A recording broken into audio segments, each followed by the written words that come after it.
Should there be something to ensure that companies are responsible to their consumers? Because, you know, I think there's plenty of examples of companies that are not responsible to the consumer. So does government have a role in making sure that businesses are responsible to their consumers? I think there's a few places where where you can accept some government regulations, but for the most part, I think the market will do a much better job.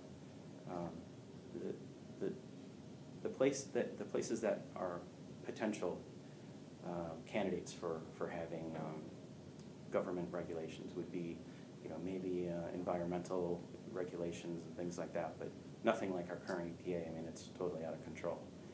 But anytime you have a situation where nobody owns the property, so nobody owns the air, you might need government to come in and take a look at that. For a lot of other environmental regulations, for example, what we see as libertarians is that the big corporations that are doing the polluting are actually hiding behind the EPA regulations. They say, well, you can put this much mercury into the water, you can put this much mercury into the ground, and we're okay with that. But if we just got rid of the EPA or dramatically reduced its role, then people would have an opportunity to say, look, this is my property, and you're not going to put any mercury on my property, or whatever it is. And if they do, then there's a big lawsuit, and the companies would be very, very careful not to pollute after that lawsuit. So. I think I know what your answer might be on this based on your whole market discussion, but I'm just kind of curious what the libertarian view is on gambling in the state. Well, again, we have gambling in the state anyway. It's called the lottery, and the odds are probably worse than any other type of gambling that there is. So the government comes along and they say, well, you can't have gambling unless it's our gambling. So, show me where the logic makes sense there. It just doesn't. We need to make sure that the government lives by the same rules that all of us have to live by. So if we're not going to allow gambling, let's not allow gambling when it's run by the state.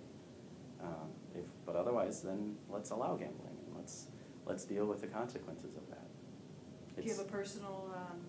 I don't gamble. I've been to Vegas a few times, and it's about a couple of quarters in the slot machine, and then I'm done. So not a big gambler. What about legalization of drugs?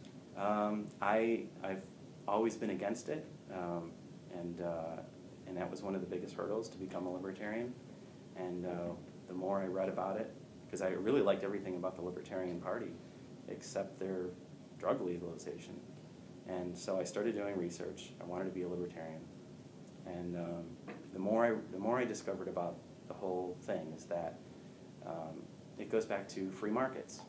When you have a free market, the market self-regulates.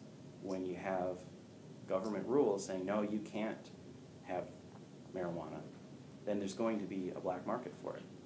And whenever there's a black market, there's always violence that goes along with it as well. Prices go up, the risk goes up, and you can't stop it. They can't even keep drugs out of prisons. The drug war in the United States costs us $88 billion a year. I mean, that's almost as much as we spend on the Department of Education. So how do we justify this? We have more people, no matter how you count them, in prison for nonviolent drug offenses than any other country in the world. I think it's 2 million people or something we have in prison, and 1.5 million are there for nonviolent drug offenses. And then the government releases people early for sexual offenses and all kinds of violent issues, and they don't have room to keep them in the prison. What's your vision then of a free market drug market? Well, I would say that when you can walk into Walgreens or CVS and buy marijuana or whatever drug that you want, the drug dealers will go out of business overnight, and the violence stops overnight. And it's like really exactly the same thing as what happened in Prohibition. we had Al Capone, we had Dillinger, and we had all these guys, and all this violence that was going on. And in the end, it was a women's movement that pushed the government to end prohibition. And now alcohol is much more under control. There were many more people drinking during prohibition than any time since. And if you look at Portugal, they've decriminalized, which only gets you about half the benefits. Doesn't stop the violence and things like that because you still have a black market. They've essentially made it so that individuals can possess and use, but they can't. You can't sell. You can't be a dealer or whatever without penalty. And after 10 years, the rates of drug abuse and the rates of addiction and all the worst things that we think of have gone down dramatically. You know, legalization doesn't mean that you can go out and sit in the car and drive and smoke weed any more than you can go out and drink and drive in the car. You know, we can still have laws that regulate how people use it and where people use it. What we're trying to do as libertarians is to understand the market, non-emotionally, figure out the best way to solve the problem, the best way to reduce the number of people abusing drugs and using drugs and dying from the war on drugs is simply to legalize it and regulate it. Do you have any specific ideas of what departments in the state you might like to dismantle or change in some way? In the last legislative session, these last 2 years, the Department of Community Affairs was done away with. There's been an effort to try to combine the Department of Health and the Agency of Healthcare Administration. Are there any specific places within the state government where you see reforms are needed?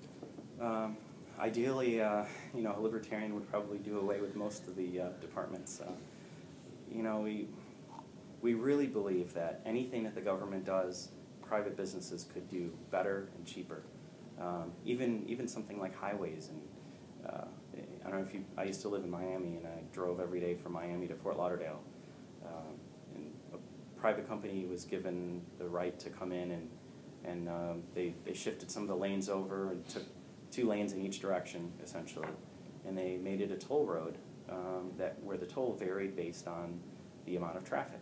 And it used to be a nightmare to go from Miami to Fort Lauderdale. And now you can do it reliably with a guaranteed speed, basically, of at least 45 miles an hour. There's essentially no more problems. You can always get places on time. It's phenomenal. So I think the more that we understand that everything has to have a price, and the price has to be visible, because that's when you can really judge people's desire for a product or a service. That's when we'll start to get resources allocated appropriately.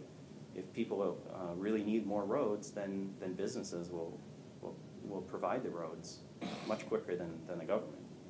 And education is another great example. We've got regulations from the federal government, from their Department of Education. We have conflicting regulations from the Florida Department of Education. And none of those 2 government entities should exist or have any say over what our kids learn. Education should be at the county level and no higher. Well, we've come to the end of our interview, Mr. Richter. Any final thoughts? I just want to say, please check out my website, electrichter.com. There's a ton of information in there. Everything's hyperlinked. You can learn more about libertarian philosophy and all my positions on things. So please take a look. Thank you very much. Thank you. Appreciate it.